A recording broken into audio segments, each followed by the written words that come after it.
سلام كبرات تعزبتنا لومي قدام 31 جنبوت زدلنا لكم زينات انه فيلم هاجن كان رساتو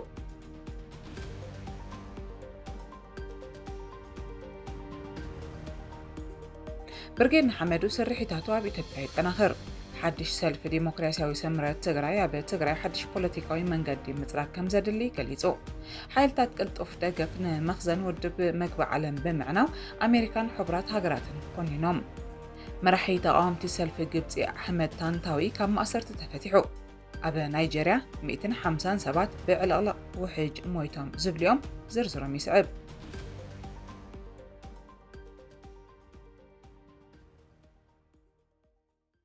برجين حمدو سرحيتاتو أب إثيوبيا يتناخر بسماياوي معبل وي برجين حمدو زفلت إرتراوي تقاومي من قصغاس ملكاو محدرا بريزيدنت إسياس أفورك إن مقلاس أب دياسبوراز نبرا من قصغاسو ما كلاي بوتون أب أديس آبا بمودة بنسرعات إرتراك أب إثيوبيا تبقيسون مقلاس سرحاتو يدلادل كمزلو تسابتساب زا أفريكا ريبورتا ملكيتو برجيدنا حمدو أب كلتشحن عسران كلتن أبي أوروبان سمين أمريكان بزركبو إرتراويان دياسبورا ما حبركم ما زقمة أنصار ملكاوي من قصي بريزيدنت إسياس أفورك تقاوم وزاسمع زلو من قصغاسيون أبتفل ما أوانا بكتماتات أوروبا أبعالاتن هزباوية قاطعميتاتن من قصي إرترا دقيفو ما بزكايدوز نبرو ندرخات تقاوموتات الناس معه زي تودبات من قصغاس حجي أوش تغارنا أفريقيا بوليتيكاون دبلوماسياون قوسقاسون معباي أبا أديس آبا إثيوبيا بيت صحفت كفيتي قالسو يحيي الكمزل زغلات برجيد حمدو أبور حت الرخلة تشحن 25 أب أديس آبا نلعلي كل التشح إرتراويان سدتن يتعدل اللي تفتحي سبيل محبراتن زباو محازتن زرخبة فلي وعلا أكايد نيرو كاب تصبح نايتو على جميرون ديمقراطياويت إرترا نممصا بوليتيكاون لوجستيكاون صارتا زواهد سقمتات نمتطح نتنقسقاسه يركب بمسارات ابصاب افريكا ريبورت حدا خام مرحت نايت منقسقاس زخونه سمو كጥቀስ ዘይደለ ይሰብ እቲ ስርሒታት ናብ ኣዲስ ኣበባ ንምስግጋር ዝተወስደ ውሳነ ግብራውን ምሳሌያውን መንባር ይገልጽ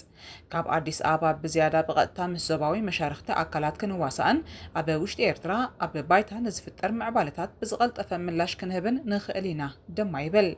እዚ ምዕባለ ዝዝርአ ዘሎ መንግስቲ ኢትዮጵያ ኣብ ልዕሊ ተቃዋምቲ ጉጅለታት ኤርትራ ዝያዳ ክፉት ፖሊሲ ይኽተል ከም ዘሎ ምልክታት ኣብ ዝረኣየሉ ዘሎ እዋን እዩ ኣብ ሓደ እዋን ምስ ኤርትራ ጥቡቕ ዝምድና መስሪታ ዝነበረት ኢትዮጵያ ሕጂ ኣንጻር ስርዓት ኤርትራ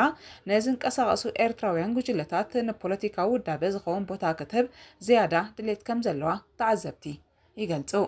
برجين حمدو أب زخنات تزن خبتصح بزح بدهوتات حليفو أب زحلف عمتات أوضع هجرات مستقفت من قصة زخون إيرتراويان جوجلتات جتشت يقاط مخامز نبر ونيفلت كم جرمن شوادن كندا إسرائيل أبزع مسلا هجرات زكاير سلفتاتن أرى سلفتاتن ها حليفو نابجونة يغير نيرو كم وتصيب دخا بزح ما أسرتن أب وشت إيرتراويان دياسبورا مفنج علن تعبيهم برجين حمدونا مودة على مؤسسة ديمقراطية ولوطن ممصا مخان يسمر منግስት ኤርትራ ነዚህ ፍጽሞ ዘሎ ከቢድ ግህሰት ሰብአዊ መሰላት ግድር ወታደራዊ አገልግሎትን ፍጹም ፖለቲካዊ ዓፈናን በመቋም ለውጥን መምጻ ይጽዕር ከም ዘሎ ድማ ይሕበር أتي من قصقاس أبالاتو حقاوي أفلطون حلوان نخرقبو مسبة سلطان إثيوبيا كمستزرارة يقلت مستي من قصقاس التأساسورو إيرتراويان سدتنياتات مقفع ويمسكوا كيقاتمم ملالي سندات نموزات عرتات يكايد كمزلوني نقر برقيد نحمدنا بأديس آبا بمقعازو مستي أبز أوانزي عب منغو كلتين هاقرات تفتيرو زلمت فنان تزاميدو دبلوماسياوي تقضي قبل علي سرعات إيرتراك وسخ كمزخل تنتنتي حبرو حدش سلف ديمقراطياوي سمرت تግራይ ኣብ ትግራይ حدش ፖለቲካዊ መንገዲ ንምጽራቅ ከም ዘድሊ ገሊጹ ብጌታቸው ረዳ ዝመራሕ حدش ሰልፍ ዲሞክራሲያዊ ሰምረት ትግራይ ሎሚ ቀዳም 31 ግንቦት ኣብ አዲስ ኣበባ ኣፈናዊ መግለጺ ከም ዝሃበ ማዕከና ዜና ኢትዮጵያ ሓቢረን حدش ሰልፍ ዲሞክራሲያዊ ሰምረት ትግራይ ውድብ ህወሓት ብቦርድ ምርጫ ኢትዮጵያ ድሕሪ ምሰራዙ በ26 ግንቦት 2025 ብግዚያዊ ፍቃድ ዝተመስረተ ምዃኑ ብምግላጽ ኣብዚ ዓመት እዚ ኣብ ክልል ትግራይ መስራቲ ጉባኤ ከካይድ ከም ዝወሰነ حلفي كوميونيكيشن ميديا نايت سيلفي أتو ردائي حلفهم لومي كاب أدراش هوتيل شاراتنا أديس أبي زهبو مغلطي أفليتو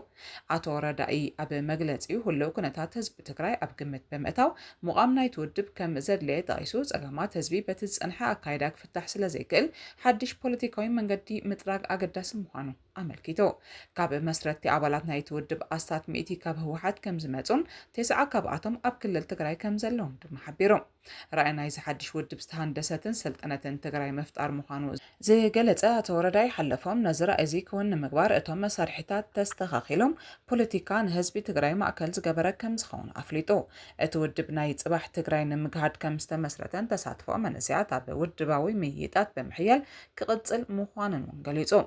ንሱ ኣብ ህወሓት ኮይኖም ሰላም ከይፍጠር ዝሰርሑ ዘለዉ ሰባት ካብ 4 ከም ዘይበዝሑን ሰራዊት ክንእዘዝ ኢና ዝብል እምነት ከም ዘለዎም እንጣይሱ ፖለቲካዊ ሃዋሃው ክልል ትግራይ ንምስፋሕን ሓያል ውድብ ንምፍጣርን ካብ ዝቐጽል 2 ሰነ ጀሚሩ ኣባላት ንምምልማል ኣብ ትግራይ ክሳብ ቀበሌ ብምውራድ ሰፊሕ ምንቅስቓስ ክግበር ምዃኑ ዝሓበረ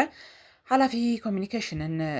ሚድያን እቲ ውድብ ኣቶ ረዳኢ ውድብ ኣብ ውሽጢ ሓደ ወርሒ መሰረታዊ ዕማማት ብምፍጻም ኣብ ኩሉ ኩርናዓት ኢትዮጵያ ዝርከቡ ተጋሩ ኣባላቱን ንምግባር ክሰርሕ ምዃኑ ገሊጹ ዝኾነ ትግራዋይ ዝኽተሎ ስነ ሓሳብ ብዘይገድስ ሕግን ስርዓትን ናይቲ ውድብ እንተተቐቢሉ ናብቲ ሰልፊ ክጽንበር ከም ዝኽእል ድማ ኣረጋጊጹ ነዚ ፈላሚ መግለጺ ናይ ዝሓድሽ ሰልፊ ዝሃበ ኣቶ ረዳኢ መስራቲ ናይቲ ውድብ ኣቶ ጌታቸው ብሰንኪ ሕማም ነቲ መግለጺ ክብ ከም ዘይካኣለ ገሊጹ ሓይልታት ቅልጡፍ ደገፍ ንመኽዘን ውድብ ምግቢ ዓለም ብምዕናው ኣሜሪካን ሕብራት ሃገራትን ኮኒኖም ኣብ ሰሜን ዳርፉር ከተማ ኤልፋሸር ዝርከብ መኽዘን ውድብ ምግቢ ዓለም ብ30 ግንቦት ብሓይልታት ቅልጡፍ ደገፍ ኣብ ልዕሊኡ ብዝተፈጸመ ደብዳብ ድሕሪ ምዕናው ኣሜሪካን ሕብራት ሃገራትን ነቲ ፍጻመ ኮኒኖሞ ኣፈኛ ሕብራት ሃገራት ስቴፋን ዱጃሪክ ንጋዜጠኛታት ኣብ ዝሃቦም መግለጺ ኣብ ኤልፋሸር ዝርከብ መሳለጥያ ውድብ ምግቢ ዓለም ብሓይልታት ቅልጡፍ ደገፍ ከቢድ ዕንወት ከም ዝወረዶ ብምሕባር ዘሰንብድ ፍጻመ ምዃኑ ገሊጹ ተሓታትነት ክሰፍን ድማ ጸዊዑ ዱጃሪክ ሰራሕተኛታት ሰብኣዊ ሓገዝ ከምኡውን ንብረትን ቀረብን ናይቲ ውድብ ፈጺሙ ዕላማ ክኾን ከም ዘይግባእ ብምምልካት ብፍላይ ከም ሱዳን ኣብ ዝኣመሰላ ልዕሊ 3 ሚልዮን ብሕፅረት መግቢ ዝሳቀዩ ህጻናት ዘለዎን ሃገራት ድማ እቲ ፍጻመ ክሕሰብ ዘይግብኦ ተግባር ምዃኑ ኮኒኑ ውድብ ምግቢ ዓለም ኣብ ሱዳን ወርሓዊ ጥሜት ንዘጋጠሞምን ኣብ ሓደጋ ንዝርከቡን ቀዳምነት ብምሃብ ን7 ሚልዮን ሰባት ሓገዝ ምግብን ኣመጋግባን ንምብጻሕ ጻዕሪ ኣብ ምክያድ ይርከብ ዱጃሪክ ኣብ ማዓስከር ዘምዘምን ካልኦት 9 ከባቢታትን ሱዳን ጥሜት ኣጋጢሙ ከም ዘለዎን ኣረጋጊጹ ሚኒስትሪ ጉዳያት ወጻኢ ኣሜሪካ ብተመሳሳሊ እቲ ሓይልታት ቅልጡፍ ደገፍ ኣብ ልዕሊ መሳለጥያ ውድብ ምግቢ ዓለም ዝፈጸሞ ደብዳብን ዘሰዓበ ዕንወትን ኣዝዩ ከም ዘሸቐለ ብምግላጽ ነቲ ፍጻመ ኮኒኑ ኣሎ መራሒ ተቃውምቲ ሰልፊ ግብፂ ኣሕመድ ታንታዊ ካብ ማእሰርቲ ተፈቲሑ መራሒ ተቃውሚ ሰልፊ ግብፅን ሕፁ ፕሬዝደንት ነበርን ኣሕመድ ታንታዊ ምስ ምጥሓስ ሕጊ ምርጫ ብዝተኣሳሰር ክሲ ንሓደ ዓመት ኣብ ቤት ማእሰርቲ ድሕሪ ምጽናሕ ብ28 ግንቦት ከም ዝተፈትሐ ዶቼ ቬለ ሓቢሩ መፍትሑ ብጠበቁ ካሊድ ዓሊ ታንታን ኣብ ማሕበራዊ መራኸቢታት ከም ዝተረጋገፀን ካብ ውሽጣዊ ፖለቲካዊ ተዋሳእትን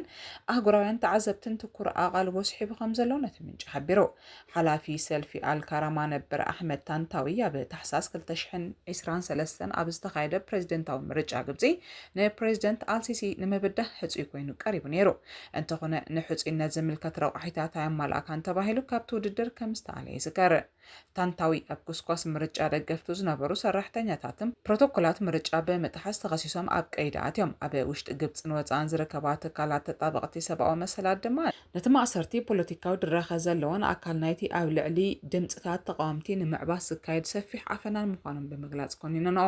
ምፍታሕ ታንታዊ ብተጣበቕቲ ዲሞክራሲ ተቐባልነት ረኺቡሎ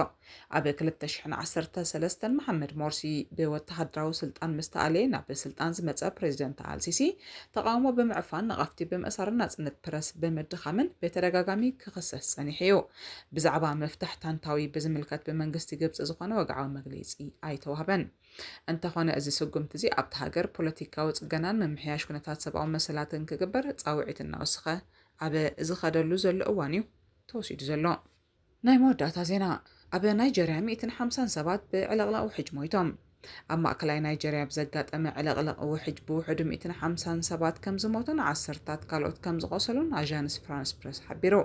ቁፅሪ ዝሞቱ ክውስኽ ይኽእል ዝብል ስግኣት እናወሰኸ ኣብ ዝኸደሉ ዘሎ እዋን ጻዕርታት ህይወት ኣድሕን ይቐጽል ከም ዘሎ AFP ሓቢሩ ሰበስልጣን ህፁፅ ረድኤት እቲ ኣብ ክፍለ ሃገር ናይጀር ኣብ ትርከብ ከተማ ሞኩዋ ዘጋጠመ ሓደጋ ንልዕሊ 3000 ሰባት ካብ መነባብሮኦም ከም ዘመዛበለን ኣማኢት ኣባይቲ ከም ዘዕነውን ገሊፆም ካብ 28 ግንቦት ኣጋምሽት ክሳብ 29 ግንቦት ዝሃረመ ብርቱዕ ዝናብ ዘሰዓበ ውሕጅ ኣብ ገማግም ሩባ ናይጀር ንዝርከቡ ማሕበረሰባት ብምምዝባል ኣባይትን ትሕቲ ቅርጽን ከም ዘዕነወ ተፈሊጡ ኣፈኛ ኤጀንሲ ምሕደራ ህፁፅ እዋን መንግስቲ ክፍለ ሃገር ናይጀር ኢብራሂም ዓውዱ ሁሴን 265 ኣባይቲ ሙሉእ ብምሉእ ክልተ ዓበይቲ ድልድላት ድማ ብኸፊል ከም ዘዕነወ ሓቢሩ ሓቢሩ እታ ኣፈኛ ንIFP ኣብ ዝሃቦ ሓበሬታ ስድራ ቤታት ኣባላትን ኣበይን ኣብ ከመይ ዝኣመሰለ ኩነታትን ከም ዝርከቡ ዘይፈልጣሉ ኩነታት ተፈጢሩ ከም ዘለዎ ጠቂሱ ኣብ ፍርስራሳት ተፀቂጦም ዘለዉ ሬሳታት ንምውፃእ ኣባላት ህፁፅ ረድኤት ኣብ ኩዕታ ተዋፊሮም ከም ዘለዉ ድማ ኣብርሂቡ ማሕበር ቀይሕ መስቀል ብውሕዱ 78 ሰባት ብዝተፈላለየ መጉዳእቲ ኣብ ሆስፒታላት ከም ዝኣተወ ክሕብር ከሎ ጋዜጣ ዴይሊ ትራስት ድማ ልዕሊ 50 ህፃናት ካብ ሓደ እስላማዊ ቤት ትምህርቲ ከም ዝጠፍኡ ኣመልኪቱ ሃገራዊ ኤጀንሲ ምሕደራ ህፁፅ እዋን ነቲ ዕልቕልቕ ተራእዩ ዘይፈልጥ ክስተት ክብል ብምግላፅ ኣባላት ፖሊስን ወተሃደራትን ኣብ ስርሒታት ምድሓን ምሕዋይን ተዋፊሮም ከም ዘለዉ ኣፍሊጡ ክቡራት ተዓዘብትና ንሎሚ ዘዳለናዮም ዜናታትና ኣብዚ ዛዚምና ኣለና ስለምክትታልኩም ኣዝና ነመስግን ሰላም